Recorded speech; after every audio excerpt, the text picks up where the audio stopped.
हरे कृष्णा। सभी भक्तों का स्वागत है और हम चर्चा कर रहे हैं महान गौड़ीय वैष्णव आचार्य एसी भक्ति वेदांत स्वामी महाराज श्रील प्रभुपाद जी के पावन प्रणाम मंत्र के ऊपर।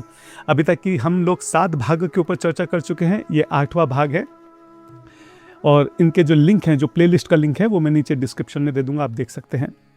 तो सबसे पहले भाग में हमने देखा कि जो पूरा मंत्र है असल में उसका अर्थ क्या है, हर एक पंक्ति जो है इस मंत्र की वो क्या संदेश देती है। फिर हमने पहले शब्द के ऊपर चर्चा की, नमः यानी कि पूरी तरह से शरणागति ले लेना। ओम यानी कि जो भगवान श्री कृष्ण के बांसुरी की मधुर ध्वनि है, कैसे श्रील प्रभुपाद जी की जो ग्रंथ है, उनकी वाणी है, उनका चरित्र है, वो उसी का एक स्वरूप है।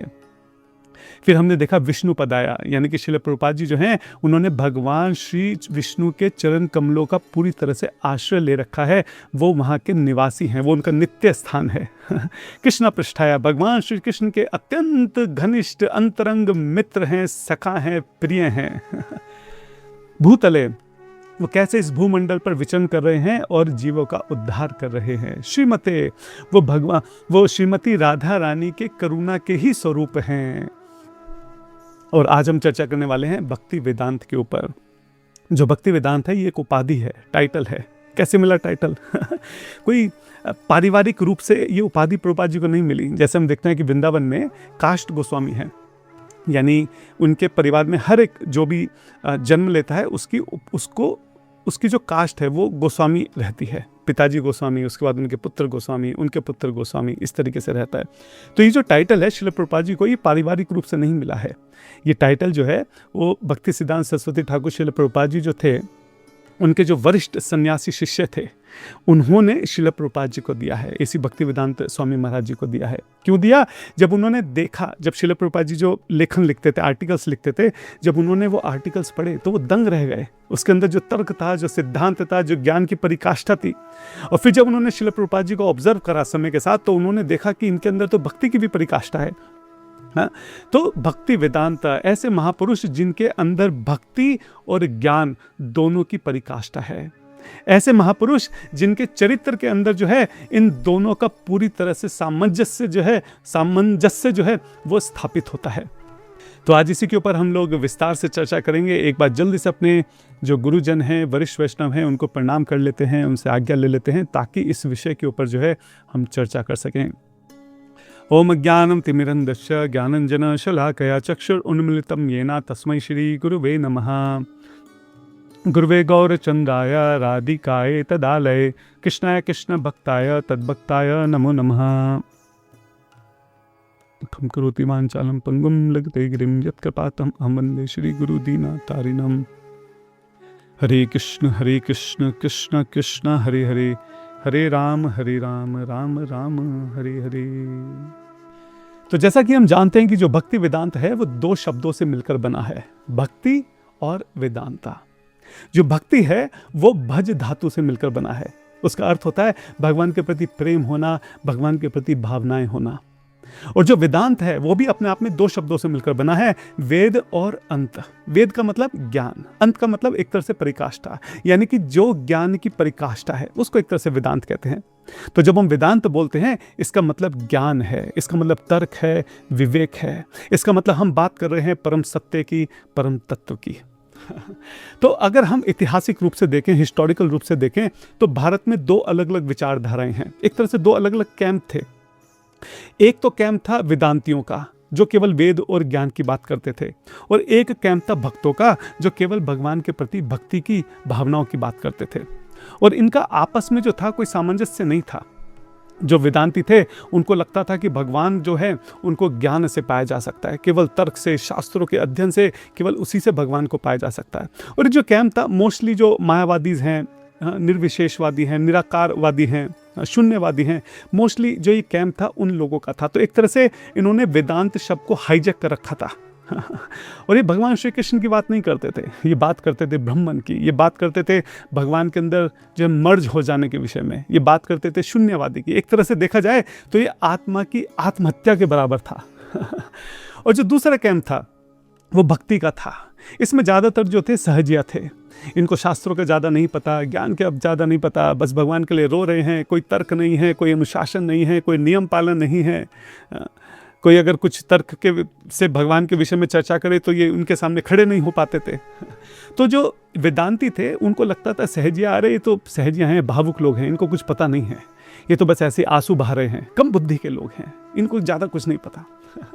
और जो सहजिया थे उनको लगता था अरे वेदांती, अरे ज्ञान की बातें कर रहे हैं, ज्ञान पाकर करोगे क्या? हाँ? जो जिस ज्ञान की परिकाष्ठा जो है, जिस ज्ञान से तुम्हें जिसको पाना है उसको तो हम भक्ति से, अपनी भावनाओं से, अपने आंसुओं से, अपने प्रेम से पाने का प्रयास कर ही रहे हैं। तो इनकी नज़र में जो वेदांती थे वो अपूर्ण थे, और वेदांतियों की नज़रों में जो सहजियावादी थे, जो भक्ति थे, एक तरह से जो भक्त थे, वो अपूर्ण थे। और ये दोनों अलग अलग कैंप थे, दोनों एक दूसरे के विरोधी थे। हाँ? अब यहाँ पे एंट्री होती है एसी भक्ति वेदांत स्वामी महाराज शिला प्रभुपाद जी की। वो क्या करते हैं, वो आते ही एक बहुत जबरदस्त हिस्टोरिकल जो है कमेंट करते हैं। क्या बोलते हैं? वो बोलते हैं religion without philosophy is sentimentalism और fanaticism, and philosophy without religion is mental speculation. तो श्रील प्रभुपाद कहते हैं कि सच बात तो यह है कि हमें ज्ञान और भक्ति दोनों की आवश्यकता है। जो केवल भक्ति करने का प्रयास कर रहे हैं, लेकिन जिन्होंने ज्ञान को अलग कर दिया है, वो केवल भावनाएं हैं, सेंटिमेंटलिज्म है और कुछ नहीं है। और जो केवल ज्ञान की बात कर रहे हैं, लेकिन भगवान से प्रेम के विषय में बात नहीं करते, उसके विषय में नहीं सोचते, हाँ, तो वो जो ज्ञान है वो और कुछ नहीं, केवल मेंटल स्पेकुलेशन है, केवल अपने मानसिक तौर पे कॉन्कॉक्टेड आइडियाज हैं, स्पेकुलेशन है, उससे ज़्यादा और कुछ नहीं है। तो फिर हमको इन दोनों की आवश्यकता है। हमें भक्ति तो करनी है, लेकिन भक्ति जो है हमें ज्ञान से जब हम इस बात को समझते हैं कि भगवान श्री कृष्ण ही परम सत्य हैं, परम भगवान हैं, परम पिता हैं, परमेश्वर हैं, इस ज्ञान के ऊपर जो है हमें भक्ति करनी है। तो जो वेदांती थे उन्होंने क्या बोला, भगवत गीता का 15.15 जो एक बहुत फेमस श्लोक है, विदेश्य सर्वर अहम एव वेद्यो वेदांत कृत वेद विद एव चाहम, जिसमें भगवान श्री कृष्ण कह रहे हैं कि सारे वेदों का अंत मैं हूं, सारे वेदों को पढ़ के तुमको मुझे समझना है। तो श्रील प्रभुपाद जी ने कहा, अगर आप अपने आप को वेदांतिस्ट बोलते हैं, ठीक है, वेदांती बोलते हैं, तो आप एक बात बताइए, आप जो वेदों का अंत है भगवान श्री कृष्ण, उस तक तो आप पहुंचे नहीं, आप तो केवल ब्रह्मन तक पहुंच कर रुक गए। तो ये जो आपकी उपाधि है वेदांती, तो गलत साबित हुई। वेदांती का असली अर्थ है जो सारे वेदों को पढ़कर, सारा ज्ञान प्राप्त कर इस बात को समझे कि भगवान श्री कृष्ण जो है वही परम परमेश्वर है, और उनको केवल भक्ति के द्वारा ही प्राप्त किया जा सकता है। तो इस तरीके से उन्होंने वेदांतों को जो है इस तरह के तर्क देकर श्रील प्रभुपाद जी ने जो है वेदांतियों को समझाया कि आपका ज्ञान पूर्ण नहीं है। और जो सहजिया थे, श्रील प्रभुपाद जी ने उनको क्या बोला, तच्छद्धाना मुनयो, तच्छद्धाना 1-2-12 भागवतम में क्या बोलती है, भागवतम कहती है कि भगवान को पाने के लिए जो है हमें तर्क के साथ जो है बहुत इंक्विसिटली जो है प्रश्न करने होंगे, तर्क रखना होगा, सिद्धांत को समझना होगा। तो कह रहे हैं कि आप अगर इस तरह की भावुकता में आकर जो है भगवान की भक्ति करेंगे, कल अगर कोई आपसे आके 4 प्रश्न पूछ लेगा तो आप कैसे उत्तर देंगे? कल अगर कोई जो आकर कल कोई नास्तिक अगर आ जाता है तो आप तो उसके सामने खड़े नहीं हो पाएंगे, वो आपको हरा कर चला जाएगा, और आपकी भावनाएं जो है भगवान के प्रति वो भी जो है टिक नहीं पाएंगी। उस समय जो है आप भी भगवान के प्रति जो गहरा विश्वास है आपका, आप उसकी रक्षा नहीं कर पाएंगे। तो ये जरूरी है, आपके अंदर तर्क होना चाहिए, शास्त्रों के प्रति इतना ज्ञान होना चाहिए ताकि आप जो है भगवान श्री कृष्ण की जो परम सर्वोच्च स्थिति है आप उसकी रक्षा कर सकें। कल अगर कोई उसके ऊपर प्रश्न खड़ा करे तो आप उसके जवाब दे सकें। इस तरीके से जो श्रील प्रभुपाद जी हैं वो इन दोनों को आपस में मिला देते हैं। और इस प्रकार श्रील प्रभुपाद जी जब पश्चिम देशों में जाते हैं, वेस्टर्न कंट्रीज में जाते हैं, तो वहाँ पे जो वेदांत शब्द था वो पहले से बहुत प्रचलित था, क्योंकि इससे पहले कई जो मायावादी हैं वो अमेरिका गए थे, और वहाँ पे लोगों की अंडरस्टैंडिंग ये थी कि वेदांत का मतलब निर्विशेषवादी, निराकार भगवान जो हैं, या फिर शून्यवादी जो हैं। तो इस तरह के सिद्धांत के साथ जो है वो वेदांत शब्द को रिलेट करते थे, समझते थे। तो श्रील प्रभुपाद जी जाते हैं, वो किसी और शब्द का इस्तेमाल नहीं करते हैं, वो वेदांत शब्द का ही इस्तेमाल करते हैं, और वेदांत शब्द का जो सही अर्थ है वो वहाँ पे लोगों को बताते हैं। श्रील प्रभुपाद जी जानबूझकर जो है पीपीटी का जो नाम है वो भक्ति वेदांत बुक ट्रस्ट करके रखते हैं। भक्ति वेदांत दोनों शब्द जो हैं श्रील प्रभुपाद जी वहाँ पे डालते हैं। भगवत गीता का नाम रखते हैं एज इट इज़, ये असली ज्ञान है, this is as it is, ये वो यथारूप है जो भगवान श्री कृष्ण जो हैं अर्जुन को और हम सबको, सब जीवात्माओं को जो है बताना चाहते थे। क्या बताना चाहते थे? जो बुद्धि है, जो वेदांत है, उसका उपयोग करते हुए हमें भगवान श्री कृष्ण की भक्ति करनी है। हाँ, तो भक्ति वेदांत अच्छा, आज भी अगर आप देखो तो कितने सारे कथावाचक हैं, उनकी कथा में क्या रहता है? हाँ, भगवान की जो है थोड़ी बहुत इधर उधर की लीलाएं सुनाते हैं, थोड़े भजन गाते हैं, थोड़े इधर उधर के गाने गाते हैं, कभी भक्त हंस लेते हैं, कभी रो लेते हैं, कभी उठ के नाच लेते हैं, प्रसाद पाके घर चले जाते हैं। और घर जाके फिर से अपना वो कोई क्रिकेट देख रहा है, कोई सास बहू के सीरियल देख रहा है। क्यों? क्योंकि सिद्धांत नहीं है, समझ नहीं है। जो भक्ति है वो केवल एक तरह से स्पिरिचुअल एंटरटेनमेंट की तरह है। एंटरटेनमेंट का ही एक तरीका है बस वो, कि भक्त नाच रहे हैं, रो रहे हैं, हंस रहे हैं, हंसी मजाक हुआ और अपने घर चले गए। इसी तरीके से अगर देखें आज के समय में जो मायावादी आश्रम हैं, हाँ, वो एकदम बिल्कुल ड्राई फिलॉसफी को लेकर बैठे हुए हैं, और इसी कारण से जो उनके आश्रम है एकदम खाली पड़े, कोई इंटरेस्टेड नहीं है उसमें, क्योंकि इसमें जो भक्ति का रस है वही नहीं है। लेकिन वहीं अगर आप हमारे जो राधा कृष्ण के मंदिर हैं अगर आप देखें तो लोगों से खचाखच भरे हुए हैं, और यहाँ पे जो भक्त हैं उनकी भक्ति जो है बहुत स्थायी है, स्टेबल है, स्थिर है। ऐसा नहीं है कि मंदिर में भक्ति कर रहे हैं और घर जाके फिर से जो है कुछ इधर उधर के मूवीज़ देख रहे हैं और सीरियल देख रहे हैं या कुछ और कर रहे हैं। क्यों? क्योंकि जो उनकी भक्ति है वो सिद्धांत के ऊपर, ज्ञान के ऊपर टिकी हुई है। तो इसलिए जो है वहाँ पे ज्ञान भी है और जो भक्ति है उसका रस भी है।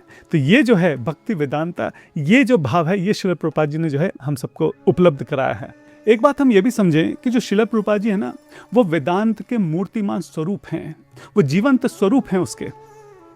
जो बाकी फिलोसफर हैं, जो बाकी विद्वान हैं, उनके लिए जो वेदांत है वो केवल एक सिद्धांत है, एक फिलॉसफी है, एक ज्ञान है जो कि किताबों में मिलता है। वो उसको पढ़ते हैं, सुनते हैं, समझते हैं, उस विषय में बोलते हैं। लेकिन श्रील प्रभुपाद जी के लिए ऐसा नहीं है। श्रील प्रभुपाद जी के लिए जो वेदांत है उनकी रगों में दौड़ता हुआ जीवन है, वो उसके साक्षात मूर्तिमान स्वरूप हैं। जब श्रील प्रभुपाद जी अपने ग्रंथ जो हैं लिखते हैं, उस विषय में बोलते हैं, तो ऐसा नहीं है कि केवल वो थ्योरेटिकली उसको सुन रहे हैं, समझ रहे हैं और फिर लिख रहे हैं। श्रील प्रभुपाद जी जो हैं उस वेदांत को जीते हैं। वो उनके जो जीवन का स्वरूप है वही वेदांत है। अगर कोई कहे कि वेदांत सूत्र को समझना कैसे है, तो गरुड़ पुराण उस विषय में कहते हैं, क्या कहते हैं? अर्थोयम ब्रह्म सूत्रानाम। जो वेदांत सूत्र है उसकी जो एक्सप्लेनेशन है वो ही श्रीमद् भागवतम है। श्रीमद् भागवतम जो है वही वेदांत सूत्र की एक्सप्लेनेशन है, उसके ऊपर परपट है, उसका तात्पर्य है। यानी कि अगर वेदांत सूत्र को समझना है तो क्या करना होगा? श्रीमद् भागवतम का आश्रय लेना होगा। और चैतन्य चरितामृत क्या कहती है कि भागवतम भी दो तरह के होते हैं। कैसे? एक भागवत बड़ा भागवत शास्त्र, आर भागवत भक्त भक्ति रस पात्र। अरे जो श्रीमद् भागवतम है वो दो प्रकार के होते हैं। एक तो ग्रंथ श्रीमद् भागवतम, और एक जो महापुरुष जो हैं, जो श्रीमद् भागवतम को जीते हैं, वो भी श्रीमद् भागवतम का ही साक्षात स्वरूप हैं। तो इसलिए हम कह रहे हैं कि जो श्रील प्रभुपाद जी हैं उन्होंने इन प्रिंसिपल्स को, इस सिद्धांत को जिया है। उनकी रगों में सिद्धांत दौड़ता है। उन्होंने केवल थ्योरेटिकली इसको सुना समझा बोला नहीं है, बल्कि जो है साक्षात इस वेदांत को जो है अपने जीवन में अपनाया है, उन्होंने इसको जिया है। इसी के संदर्भ में एक बहुत सुंदर लीला आती है। मैं रिमेम्बरिंग श्रील प्रभुपाद सुन रहा था, उसमें अभिराम प्रभु जो हैं वो अपना अनुभव साझा करते हैं। वो बताते हैं कि ये बात है न्यूयॉर्क की, ब्रुकलिन की, और बहुत ठंड का समय था। वो और कुछ भक्त जो हैं श्रील प्रभुपाद जी के साथ न्यूयॉर्क की सड़कों पे वॉक कर रहे थे। वॉक करते करते जो है रास्ते में एक बहुत बड़ी पुरानी जो है एक वेयर हाउस की एक बिल्डिंग पड़ती है। वहाँ पे बहुत पुरानी टूटी फूटी जो है गाड़ियों को लाया जाता था। उसी के बाहर जो है कुछ होमलेस पीपल, जो बेघर लोग हैं, वो पड़े हुए थे और ठिठुर रहे थे। बहुत ठंड का समय था तो वहाँ पे ठिठुर रहे थे। श्रील प्रभुपाद जी और ये सारे भक्त जो हैं वहाँ से निकल रहे थे। अब श्रील प्रभुपाद जी को हम जानते हैं कि जब वो चलते थे कैसे एकदम जो है उनका मुंह जो है एकदम ऊपर रहता था, पूरे शरीर से ऐसे जैसे कोई ब्रह्म तेज निकल रहा हो, ऐसे जैसे कोई सम्राट जो है वो अपने राज्य का मुआयना करने के लिए निकला हो। आगे आगे श्रील प्रभुपाद जी चल रहे थे, पीछे पीछे भक्त चल रहे थे। तभी अभिराम प्रभु क्या देखते हैं कि ये जो तीनों वहाँ पे तीन ये जो होमलेस पीपल थे, बेघर लोग थे, ये अचानक से खड़े होते हैं और श्रील प्रभुपाद जी को सर झुकाकर जो है प्रणाम करते हैं। अब ये देखने की बात है कि ये जो तीनों लोग थे ये कोई श्रील प्रभुपाद जी को जानते नहीं थे, ये कोई एस्कॉन से जुड़े हुए नहीं थे, ये कोई ग्रंथ नहीं पढ़ रहे थे। इनके मन में ऐसा नहीं था कि भाई किसी ने सैफरन ड्रेस पहनी है तो ये जरूर कोई आध्यात्मिक गुरु होंगे, जरूर कोई सन्यासी होंगे, महात्मा होंगे, कि चलो इनको प्रणाम करते हैं। बाहर के देशों में ऐसा कोई कंसेप्शन नहीं है। अगर मान लो भारत में ऐसा हुआ होता है कि कोई सन्यासी जा रहे हैं, कुछ लोगों ने उठ के प्रणाम किया, तो कोई बहुत बड़ी बात नहीं, क्योंकि भारत में तो लोग जानते ही हैं, भारत में जनरली लोग जो हैं, जो सेफ्रन ड्रेस में होते हैं, जो आध्यात्मिक लोग होते हैं, उनको प्रणाम करते हैं, उनको आदर भरी नज़रों से देखते हैं। लेकिन वहाँ पे ऐसा कोई कंसेप्शन नहीं था। वो तो जानते नहीं थे श्रील प्रभुपाद कौन है। लेकिन बात यही है, श्रील प्रभुपाद जी का जो व्यक्तित्व है, उनकी जो चाल है, उनका जो आचरण है, जैसे हमने बोला कि वो चलते फिरते वेदांत के स्वरूप हैं। तो उनकी तरफ देखकर जो है, उनका जो ये दिव्य सौंदर्य है, इसको देखकर जो है आत्मा जो है अपने आप जो है उसकी इच्छा करती है कि इनके श्री चरणों का आश्रय लिया जाए, इनके श्री चरणों में झुका जाए, इनके पीछे पीछे चला जाए, अपने पूरे जीवन को इनके प्रति समर्पित कर दिया जाए। तो श्रील प्रभुपाद जी जो हैं वो भी उन तीनों की तरफ देखते हैं और बोलते हैं हरे कृष्णा। और श्रील प्रभुपाद जी वहाँ से आगे निकल जाते हैं और ये तीनों व्यक्ति जो हैं पीछे से जो है श्रील प्रभुपाद जी को देखते रहते हैं। तो बात यहाँ पे यही है कि जो हम बात करें कि श्रील प्रभुपाद जी का जो व्यक्तित्व था, वो अपने आप में वेदांत का स्वरूप था। उनको जो दिव्य सौंदर्य था, इसको देखकर जो है हर किसी की, और ये सिर्फ एक लीला है, ऐसी हजारों लीलाएं जो हैं पूरे श्रील प्रभुपाद लीलामृता में और रिमेम्बरिंग श्रील प्रभुपाद में भरी पड़ी हैं। कितने सारे सोई और उदाहरण तो मैंने पढ़े हैं, जिसमें अलग अलग भक्त जो है अपना अनुभव साझा करते हैं कि जैसे ही वो श्रील प्रभुपाद जी को उन्होंने पहली बार देखा, उनकी इच्छा हुई कि वो उनका आश्रय ले लें, अपना पूरा जीवन जो है वो श्रील प्रभुपाद जी को दे दें। हाँ, तो श्रील प्रभुपाद जी ने इन तीन बेघर लोगों की तरफ जिस प्रकार करुणा भरी नज़र से देखा, जिस प्रकार उनको हरे कृष्णा बोला, ये सोचने का विषय है कि इन तीनों की न जाने कितने जन्मों की, कितने जन्म तपस्या भी करते, तब भी शायद ऐसी जो है अज्ञात सुकृति इनको नहीं मिलती, जो इतने बड़े महापुरुष की एक नज़र ने, एक करुणा भरी नज़र ने जो है इनके हृदय में उतार दी। अब जो भक्ति वेदांत शब्द है उसको और ज़्यादा गहराई से समझने का प्रयास करते हैं। जो श्याम सुंदर हैं, जब वो वृंदावन छोड़ के गए तो परसों का बोल के गए थे कि अभी लौट आऊँगा, परसों को लौट आऊँगा, और फिर बरसों तक लौट के नहीं आए। जो ब्रजवासी हैं, रो रो कर उनकी बुरी हालत हो चुकी थी, वो रो रो कर पागल हो चुके थे। यहाँ पे जो कृष्ण के सखा थे उद्धव जी, उस वक्त धरती के सबसे ज्ञानी पुरुष जो थे, धम्मत उनके बृहस्पति जी के शिष्य थे, उनको कहीं ना कहीं जो है अपने ज्ञान का अहंकार हो गया। वो सोचने लगे और कृष्ण से कहने लगे कि ब्रजवासी इस तरह से रो क्यों रहे हैं, ये मासूम बेचारे, इनको शास्त्रों का ज्ञान नहीं है, क्या इनको पता नहीं कि आप जो हैं स्वयं परब्रह्म हैं, हाँ परब्रह्म परमेश्वर हैं, आपके लिए इस तरह से रोकर, इस तरह से भावुक होने का क्या औचित्य है। कृष्ण जी समझ गए कि उद्धव जी को थोड़ा सा अपने ज्ञान का अहंकार हो गया है। कृष्ण कहते हैं कि आप बिल्कुल सही कह रहे हो उद्धव जी, आप एक काम क्यों नहीं करते, आप जाके इन ब्रजवासियों को समझा क्यों नहीं देते, आप इनको सांत्वना क्यों नहीं देते। तो उद्धव जी जो हैं वो विचार करते हैं और कहते हैं हाँ बिल्कुल बिल्कुल, मैं वृंदावन जाऊंगा और इन ब्रजवासियों को समझाऊंगा, इन्हें शास्त्रों का ज्ञान दूंगा, इनको वेदांत का ज्ञान दूंगा। और ये विचार करके जो उद्धव जी हैं वो वृंदावन के लिए निकल जाते हैं। उनको लग रहा था वृंदावन जो है एक सामान्य गांव की तरह होगा, एक सामान्य वन की तरह होगा। लेकिन जैसे ही वो वृंदावन पहुंचते हैं, वो देखकर आश्चर्यचकित रह जाते हैं। वृंदावन की स्थिति जो है, वृंदावन एक पूरा उजाड़ वीरान हो चुका था।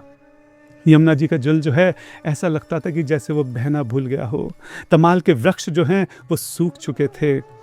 जो मोर कृष्ण को देखते ही अपने पंख फैलाकर खूब अच्छा नृत्य करा करते थे, आज वो जो है पेड़ों के ऊपर बैठकर आंसू बहा रहे हैं। वो गैयाएं जो कृष्ण को देखकर भागे भागे चली आती थी, न जाने कब से उन्होंने घास का तिनका जो है वो अपने मुंह पर नहीं लगाया है, वो भी साइड में बैठकर, पेड़ों के नीचे बैठकर केवल रो रही हैं। ऐसा लगता था कि वृंदावन की हवा के अंदर कोई बहुत गहरा दर्द जो है वो छुपा हुआ है। उद्धव जी को समझ नहीं आ रहा था, वो देखकर आश्चर्यचकित थे कि वृंदावन की क्या स्थिति हो चुकी है। वो किसी से, ब्रजवासी से पूछते हैं कि भैया ये नंद भवन किधर पड़ेगा। वो ब्रजवासी कहता है कि भैया ये जो जल की धारा बहती चली आ रही है, ये इसके साथ साथ चले जाओ, ये आपको नंद भवन ले जाएगी। तो आश्चर्य से जो है उद्धव जी पूछते हैं कि जल की धारा कैसी है। तो बताते हैं कि वास्तव में ये जल की धारा नहीं है, ये तो नंद यशोदा के आंसुओं की धारा है। तुम इस धारा के साथ साथ चले जाओ तो ये तुम्हें नंद भवन तक ले जाएगी। जैसे ही उद्धव जी इसको सुनते हैं, वो बहुत गंभीर हो जाते हैं, बहुत आश्चर्यचकित हो जाते हैं। वो जैसे तैसे करके जो है नंद भवन पहुंचते हैं। क्या देखते हैं कि नंद महाराज जी जो हैं वो द्वार पर बैठे हुए आज भी उस रास्ते को ताक रहे हैं जहाँ से उनका कन्हैया, उनका श्याम सुंदर उनको छोड़ कर गया था। वो देख रहे हैं कि इसी रास्ते से शायद उनका श्याम सुंदर जो है वो लौट आएगा। उद्धव जी उनकी तरफ देखते हैं, उनसे कुछ कह नहीं पाते। अंदर जाते हैं तो देखते हैं कि यशोदा मैया बैठी हुई हैं, रो रो कर उनकी पूरी साड़ी भीग चुकी है। यशोदा मैया जो है आंख बंद करके अपने छोटे से लाला की लीलाओं का स्मरण कर रही हैं। कभी रोती हैं, कभी हंसती हैं, कभी जो है अचानक से बोल उठती हैं कि अरे कन्हैया तू आ गया, ले माखन खा ले मैंने तेरे लिए छाछ बनाई है। उद्धव जी की हिम्मत नहीं होती कि वो इन दोनों से कुछ कह सकें। वो उन सखाओं की तरफ देखते हैं तो क्या देखते हैं कि सखा जो है पूरी तरह से पागल हो चुके हैं। कृष्ण के सखा जो हैं उनको वो ये भूल चुके हैं कि कृष्ण उनको छोड़कर जा चुके हैं। वो आज एक हेलुसिनेशन में जी रहे हैं। वो आज भी उसी तरह भाग रहे हैं, खेल रहे हैं, हंस रहे हैं, खा रहे हैं। वो कृष्ण को अपने आसपास देख रहे हैं।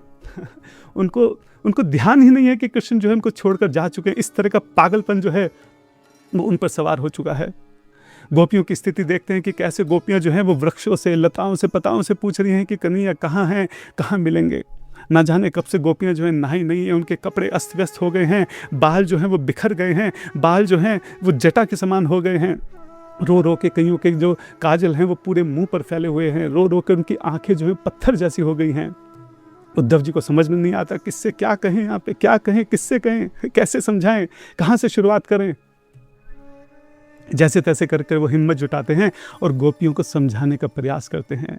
जैसे ही उद्धव जी आते हैं, गोपियों को लगता है कि शायद अक्रूर जी आ गए, शायद उनका कहना, उनका कन्हैया लौट आया। वो भागते भागते जो है उनके रथ की तरफ जाती हैं।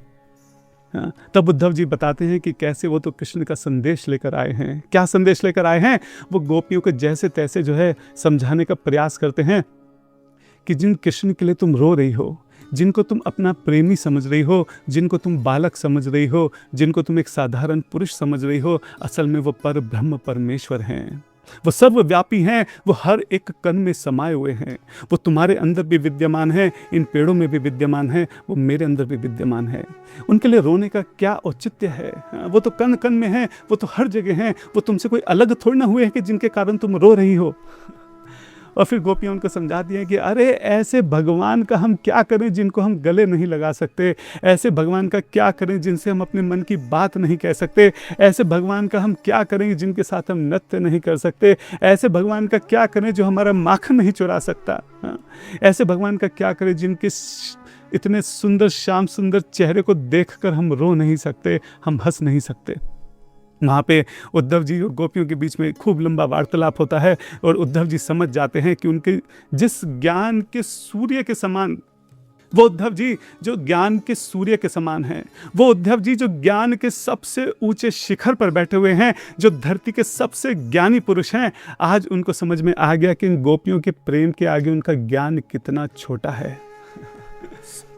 जो उद्धव जी हैं वो भी वहाँ पे झरझर करके उनके आंसू बहने लगते हैं। वो भी उस ब्रजरज में लोटपोट होने लगते हैं और वहाँ पर जो है फिर वो प्रार्थना करते हैं कि हे प्रभु, आप मेरे ऊपर कृपा करें और मेरा अगले जन्म में इस ब्रज भूमि में मुझे एक घास के तिनके के समान जो है मेरा जन्म हो जाए, ताकि जब मेरे पास से ब्रज गोपियाँ निकलें तो उनके चरणों से जो धूल उठ के मेरे ऊपर पड़े, मेरे माथे पे पड़े, मेरा कल्याण हो जाए, हाँ, मेरा उद्धार हो जाए। ऐसी अभिलाषा जो है उद्धव जी करते हैं और फिर पागलों की तरह नाचते नाचते जो है आंसुओं से लोटपोट होते हुए जो है वापस जो है द्वारका कृष्ण के पास पहुंचते हैं। तो ये जो उद्धव जी की स्थिति है, जहाँ पे जो उनका सर्वोच्च ज्ञान है, उसने ब्रज के सर्वोच्च प्रेम का आश्रय ले लिया है, उनका समर्पण कर दिया है उनके आगे। ये जो स्थिति है, इस स्थिति को भक्ति वेदांत स्थिति कहा जाता है। ऐसे महापुरुष जो इस स्थिति में होते हैं उनको भक्ति वेदांत कहा जाता है। जहाँ पे जो सर्वोच्च ज्ञान है, सबसे ऊंचा जो ज्ञान का शिखर है, उसकी क्या रियलाइजेशन है कि इस दुनिया में जो सबसे ऊंचा प्रेम है, जो सबसे ऊंची रियलाइजेशन है, वो इन ब्रज की गोपियों के आंसुओं में है। जो बड़े बड़े विद्वान हैं वो तो वेदांत को शास्त्रों में ढूंढते हैं, लेकिन उद्धव जी ने उस वेदांत का जो सबसे ऊंचा शिखर है, उसकी जो परिकाष्ठा है, वो उन गोपियों के आंसुओं में देखी थी। तो ये जो स्थिति है जहाँ ज्ञान जो है वो प्रेम के आगे झुक गया है, प्रेम की शरणागति ले ली है, इस स्थिति को जो है भक्ति वेदांत कहा जाता है। तो श्रील प्रभुपाद जी जो थे, उनकी ऐसी बुद्धि थी, ऐसा तर्क था, ऐसा ज्ञान था कि दुनिया के बड़े बड़े जो निर्विशेषवादी हैं, शून्यवादी हैं, मायावादी हैं, उन्होंने उनको जड़ से उखाड़ कर फेंक दिया। ऐसी बुद्धि जो थी श्रील प्रभुपाद जी के पास थी। और श्रील प्रभुपाद जी के पास ऐसा हृदय था जो इन गोपियों की ब्रज रज के लिए तरसता था, इन गोपियों की ब्रज रज को माथे पे लगाने के लिए तड़पता था। तो ये जो बुद्धि है और ये जो हृदय है, इसको भक्ति वेदांत कहते हैं। इसी के संदर्भ में श्रील प्रभुपाद जी की एक बहुत सुंदर लीला है, उसका स्मरण करते हैं और फिर आज की इस कथा को विराम देंगे। गोपीनाथ आचार्य जो हैं वो रिमेम्बरिंग श्रील प्रभुपाद में अपना अनुभव बताते हैं। ये बात है ऑस्ट्रेलिया के पैलेस थिएटर की। तो एक बार श्रील प्रभुपाद जी का वहाँ पे टॉक था, उनकी कथा थी, और वो जो हॉल था, थिएटर था, वो पूरा खचाखच भरा हुआ था। खूब सारे वहाँ पे फिलोसफर जो हैं, इंटेलेक्चुअल जो हैं, वो आए हुए थे। ये वो लोग हैं जिनको जो है तर्क वितर्क करने में बड़ा आनंद आता है, जिनको सामने वाले को गलत साबित करने में बड़ा आनंद आता है। ये बड़े वो ज्ञानी पुरुष थे जिनको अपने ज्ञान का बड़ा अहंकार होता है, और ये दिखाने में कि कैसे सामने वाला गलत है और कैसे वो उसके सिद्धांत को काट सकते हैं, कैसे उनके तर्क और कैसे उनकी बुद्धि है, इसका प्रदर्शन करने में इन सबको बड़ा आनंद आता था। तो इस तरह के लोगों से ये जो थिएटर है वो पूरा खचाखच भरा हुआ था। श्रील प्रभुपाद जी अपनी बात कहते हैं। उसके बाद यहाँ पे एक व्यक्ति जो है वो कहता है कि अरे आपसे पहले यहाँ पे बहुत योगी सिद्धि स्वामी आ चुके हैं, आप में ऐसी क्या खास बात है, आप में ऐसा अलग क्या है, आप हमारे लिए क्या कर सकते हैं। श्रील प्रभुपाद जी जो हैं समझ गए थे कि इनके हृदय में क्या भाव है। श्रील प्रभुपाद जी को इनके ऊपर दया आ जाती है कि कैसे दुर्लभ मानव जीवन जो है इस तर्क वितर्क में जो है गवा रहे हैं। श्रील प्रभुपाद जी जो हैं अपनी करुणा भरी नज़रों से इनकी तरफ देखते हैं और बहुत दया भाव से इनको देखकर ये बात बोलते हैं कि मैं तुमको इस जन्म मृत्यु के चक्र से बचा सकता हूँ और तुमको भगवान के श्री श्याम सुंदर के कृष्ण के श्री चरणों तक ले जा सकता हूँ। तो जब श्रील प्रभुपाद जी बात बोलते हैं, वो इतने गंभीर होकर इस बात को बोलते हैं कि वहाँ पे बैठे जितने भी लोग थे उनको ये एहसास होता है कि ये जो व्यक्ति सामने व्यास आसन पर बैठा है ना, ये जो ऊंची कुर्सी पे जो व्यक्ति बैठा है, ये कोई अपने ज्ञान का प्रदर्शन करने के लिए यहाँ पर नहीं बैठा है। ये कोई अपनी चमत्कार दिखाने के और लोगों को लुभाने और आकर्षित करने के लिए यहाँ पर नहीं बैठा है। ये व्यक्ति जो है सच में हमारा भला चाहता है, ये हमारा अच्छा चाहता है, ये हम पे दया कर जो है हम पे दया करना चाहता है, हमारा उद्धार करना चाहता है। श्रील प्रभुपाद जी ने जिस तरह से इस बात को बोला, ये बात जो है वहाँ पे बैठे सभी व्यक्तियों के जो हृदय है, हाँ, जो उनका हार्ट है, जो हृदय है, उस पर वो दस्तखत देती है। तो वहाँ पे जो व्यक्ति हैं उसके बाद वो कोई तर्क वितर्क नहीं करता है। जो व्यक्ति हैं वो श्रील प्रभुपाद जी के लिए नतमस्तक हो जाते हैं, उनके लिए जो है उनको बहुत सम्मान की दृष्टि से जो है देखने लगते हैं। अब बात यह है कि श्रील प्रभुपाद जी जो थे वो भी चाहते तो कोई बड़े संस्कृत के श्लोक बोल सकते थे, तर्क वितर्क कर सकते थे, लेकिन उससे लाभ क्या होगा? तर्क वितर्क करने से क्या होगा? यमराज जी के जो पंजों में जो आत्मा फंसी हुई है, क्या इससे उसका उद्धार होगा? क्या क्या मिल जाएगा? तर्क वितर्क से किसका भला हुआ है आज तक? एक डॉक्टर जो है, एक मरीज उसके सामने बैठकर रो रहा है और डॉक्टर वहाँ बैठकर अगर बड़ी बड़ी मेडिकल टर्म्स में बातें करने लगे और दिखाने लगे कि उसको कितना ज्ञान है, क्या उससे उस मरीज का भला होगा? क्या या डॉक्टर जो है प्यार से उसके कंधे पे हाथ रखकर उसको दवाई उसके हाथ में दे और उसको विश्वास दिलाए कि इस दवाई से तुम बिल्कुल ठीक हो जाओगे, तुमको बस ये दवाई ऐसे पीनी है, इससे उस मरीज का भला होगा? किससे उस मरीज का भला होगा?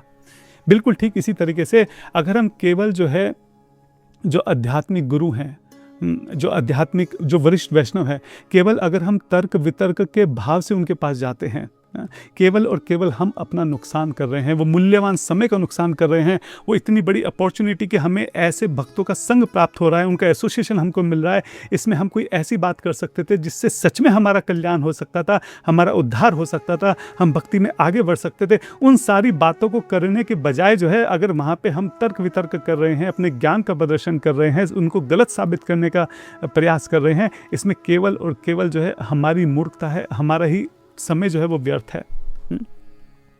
तो श्रील प्रभुपाद जी जो थे उन्होंने वहां पे केवल एक लाइन बोली, एक वहां पे वाक्य बोला। क्या बोला?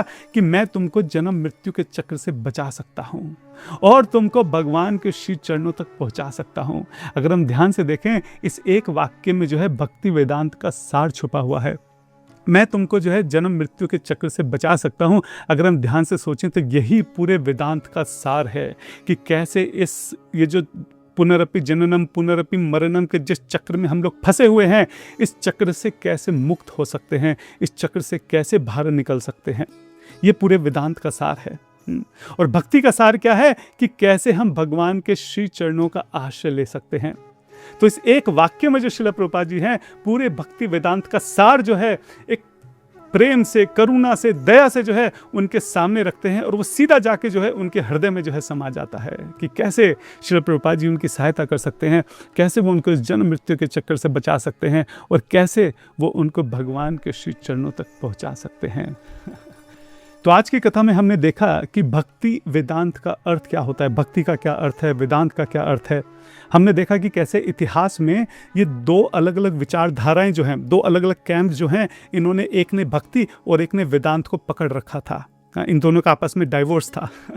कैसे श्रील प्रभुपाद जी जो हैं इन दोनों को साथ में लेकर आते हैं, कैसे वो जो सहजियां हैं उनको समझाते हैं, कैसे वो जो ज्ञानी हैं, जो भक्ति के मार्ग से, जो ज्ञान की परिकाष्ठा है भक्ति, उसको ही जिन्होंने त्याग दिया था, उसको उनको वो कैसे समझाते हैं, कैसे दोनों को साथ में लेकर आते हैं, कैसे वेस्टर्न वर्ल्ड में जो है ये जो वेदांत शब्द था, कैसे शून्यवादियों के द्वारा, मायावादियों के द्वारा, कैसे जो है ये निर्विशेषवादियों के द्वारा जो है इस शब्द का गलत इस्तेमाल होता था। इसकी गलत एक अंडरस्टैंडिंग जो थी पूरे वेस्टर्न वर्ल्ड में बन चुकी थी। श्रील प्रभुपाद जी इसी शब्द का इस्तेमाल करते हैं और जो सही इसका अर्थ है वो पूरी दुनिया को बताते हैं।